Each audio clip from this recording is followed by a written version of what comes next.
Sir ఈరోజు Jagan పులివెందులలో nomination వేయడం జరిగింది. ఆ సందర్భంగా ఆయన మాట్లాడడం జరిగింది. సో అక్కడ ఏం మాట్లాడారు? ఏంటి మీ మాటల్లో? జగన్ ఈరోజు పులివెందులకెళ్ళి నామినేషన్ వేశాడు. అంటే ముహూర్తం అది చూసుకొని ఈరోజు చివరి రోజు కాబట్టి ఈరోజు చేశాడు. ఈ సందర్భంగా జగన్ ఎక్స్లో ఒక ట్వీట్ చేశాడు. అందులో ఏంటంటే ఆంధ్రప్రదేశ్ సిద్ధం అని మాత్రమే ఉంది. కింద హ్యాష్ ట్యాగ్లో ఓట్ ఫర్ ఫ్యాన్ అనే హ్యాష్ ట్యాగ్ కూడా పెట్టాడు. అది కూడా సంచలనంగా మారింది. దాని తర్వాత ఆయన అక్కడ మాట్లాడారు. అక్కడ చిన్న సభ లాంటిది జరిగింది. ఆ సభలో మాట్లాడారు. ఆ సభలో ఫస్ట్ టైం జగన్ ఓపెన్గా సునీత, షర్మిల వాళ్ళ ఆరోపణలకు సమాధానం చెప్పాడు. ఇప్పటివరకు దాని మీద ఆయన మాట్లాడలేదు ఎక్కడ కూడా. పులివెందులు కాబట్టి మాట్లాడక తప్పని పరిస్థితికి వచ్చింది. సో రెండోది అవినాష్ రెడ్డి అక్కడ నిలబడుతున్నాడు కాబట్టి అవినాష్ రెడ్డిని హంతకుడు అంటున్నారు కాబట్టి దానికి కూడా ఆయన సమాధానం చెప్పాల్సిన పరిస్థితి ఏర్పడింది. అందుకని జగన్ ఈరోజు ఓపెన్గా వివేకానంద రెడ్డి హత్య గురించి మాట్లాడారు. బట్ ఆయన దాన్ని ఒక సమగ్రంగా చిత్రించే పరిస్థితి చేయకుండా కొంత అక్కడక్కడ మెయిన్ పాయింట్స్ హైలైట్ మాత్రం చేశారు. ఆయన ప్రధానంగా చెప్పింది ఏంటంటే చిన్నాన్నకు రెండో పెళ్ళి అయిందనేది వాస్తవం. అట్లాగే చిన్నాన్నకు ఒక సంతానం కూడా ఉన్నారనేది కూడా వాస్తవం. ఎవరు చంపించారో దేవుడికి తెలుసు, ఇక్కడున్న మీ అందరికీ తెలుసు. హంతకుడిని వెనకేసుకొని మద్దతు తెలుపుతున్నారు చాలామంది.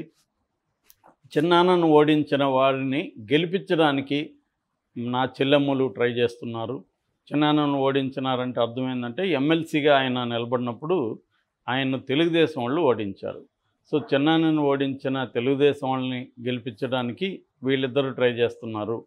సో మన ఓట్లు చీలిస్తే లాభం ఎవరికి అనేది కూడా ఆయన మాట్లాడారు. సో అంటే మన ఓట్లు చీలిపోతే లాభం చంద్రబాబుకి, బీజేపీ కూటమికి అనేది కూడా ఆయన ఓపెన్గా చెప్పారు. అట్లాగే అవినాష్ రెడ్డి తప్పు చేయలేదని నేను బలంగా నమ్మాను కాబట్టే ఆయనకు మళ్ళీ టికెట్ ఇచ్చాను. అవినాష్ రెడ్డి వివిధ ప్లాట్ఫామ్స్లో మాట్లాడుతున్న ప్రశ్నలకు సమాధానం చెప్పలేక వీళ్ళు అతని జీవితాన్ని నాశనం చేయాలని చూస్తున్నారు చెల్లెమ్మలు అని కూడా ఆయన మాట్లాడారు. అట్లాగే ఆయన వైఎస్ఆర్ బ్రాండ్ ఎవరిది? ఇప్పటివరకు ఏంటంటే షర్మిల ఒకటే అటాక్ చేస్తూ వెళ్తుంది. వైఎస్ఆర్ కొడుకే కాదు ఇతను, వైఎస్ఆర్ పేరులోనే పార్టీ పేరులో ఉంది తప్ప ఏ రకంగానూ వైఎస్ఆర్ని అన్ని రకాలుగా దూరం చేసేయాలని ప్లాన్ చేస్తున్నాడు జగన్.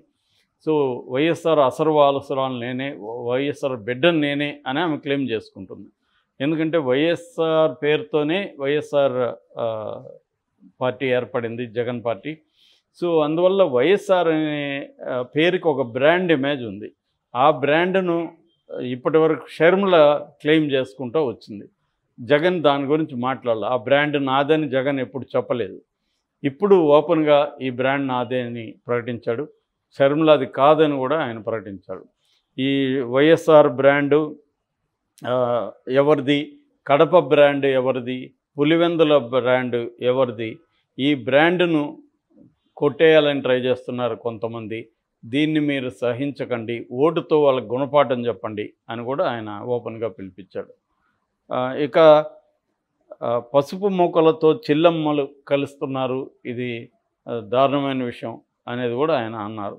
అట్లాగే వైఎస్ఆర్ని తుడిచిపెట్టేయాలనుకొని వైఎస్ఆర్ని ఛార్జ్షీట్లో చేర్చింది ఎవరు, ఆ పార్టీలో ఇప్పుడు పనిచేస్తుంది ఎవరు తెలుసుకోండి మీరు అని కూడా చెప్పాడు. అంటే ముందు నుంచి కూడా షర్మిల మీద వైఎస్ఆర్ అభిమానులందరూ కూడా ఉన్న ఒక కోపం కావచ్చు, బాధ కావచ్చు ఏంటంటే షర్మిల అనింది ఒకప్పుడు వైఎస్ఆర్ని దొంగ అని పిలిచినారు కాంగ్రెస్ వాళ్ళు, వైఎస్ఆర్ని దొంగ అని చెప్పి ఛార్జ్షీట్లో పెట్టారు. అటువంటి కాంగ్రెస్ పార్టీలో ఇంకొక దొంగ ఇక్కడ ఉన్నాడు అని రేవంత్ రెడ్డిని ఆమె విమర్శించిన వీడియోలంతా వైరల్ అవుతున్నాయి. సో అటువంటి అంటే ఆమె చెప్పింది వైఎస్ఆర్ని దొంగగా ఛార్జ్షీట్లో పెట్టారని.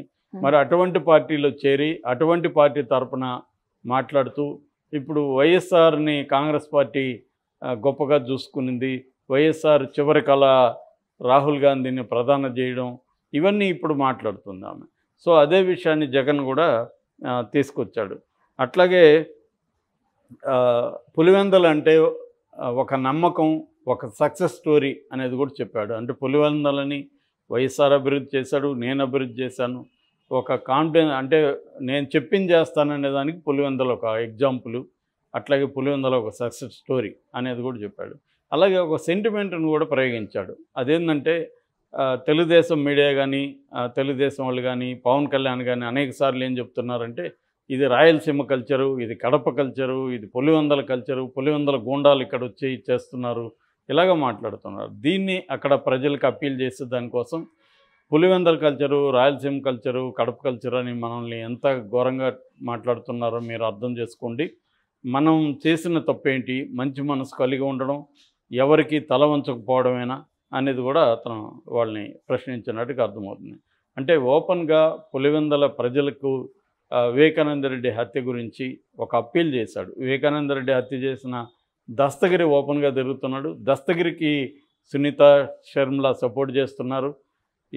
ఈ నాకు వ్యతిరేకంగా వైఎస్ఆర్ విగ్రహాలను కూలగొట్టి వైఎస్ఆర్ని సమూలంగా నిర్మూలించాలనుకున్న తెలుగుదేశానికి వీళ్ళు ఉపయోగపడుతున్నారు.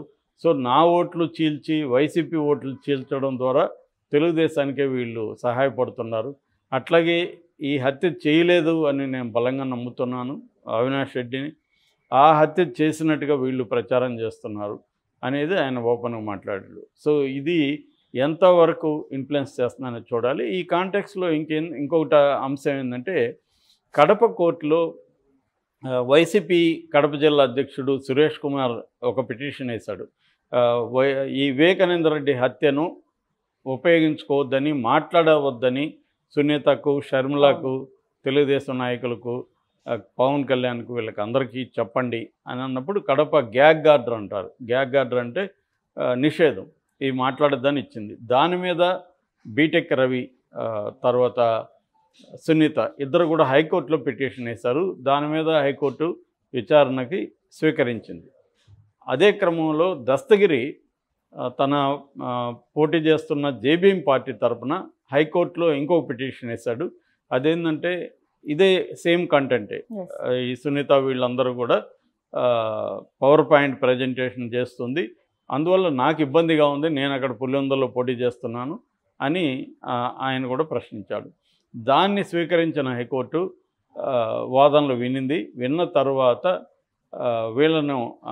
వీళ్ళకి ఆదేశించింది ఎలక్షన్ కమిషన్కు, మీరు దస్తగిరి దగ్గర మళ్ళీ ఫ్రెష్గా ఒక కంప్లైంట్ తీసుకోండి, దానికి మీరు చర్యలు ఏం తీసుకుంటున్నారనేది చర్యలు తీసుకోండి, తీసుకున్న చర్యలు నాకు తెలియజేయండి అని కూడా హైకోర్టు చెప్పింది. సో హైకోర్టు కూడా ఒక రకంగా వీళ్ళకు అనుకూలంగానే ఇచ్చింది దస్తగిరికి. అంటే ఈ పేరును, ఈ హత్యను ఈ ఎన్నికల్లో ఉపయోగించవద్దనే హైకోర్టు కూడా చెప్పినట్టుగా మనం అర్థం చేసుకోవచ్చు.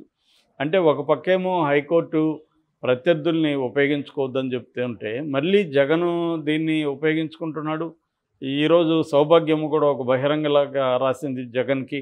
ఆమె కూడా ఇదే హత్య గురించి ఆమె మాట్లాడుతుంది.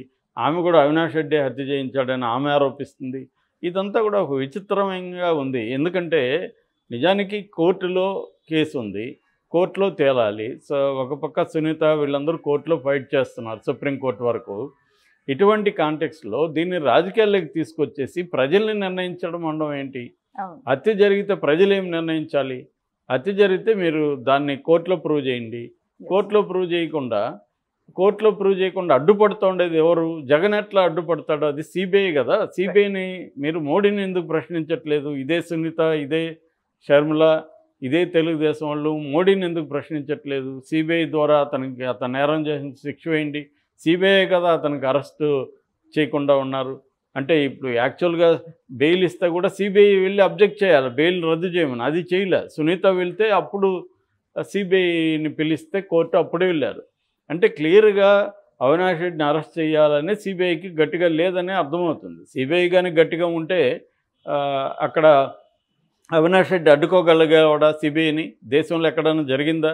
సిబిఐ వీళ్ళు అరెస్ట్ చేయాలంటే ఒక వ్యక్తిని ఎవరైనా అడ్డుకోగలరా? ఎందుకంటే వాళ్ళు సిఐఎస్ఎఫ్ని దింపగలరు, మిలిటరీని దింపగలరు, ఏమైనా చేయగలరు అరెస్ట్ చేయాలంటే. అటువంటి దాన్ని ఒక ప్రజాప్రతినిధిగా ఉండి ఎంపీ ఎలా అడ్డుకున్నాడు?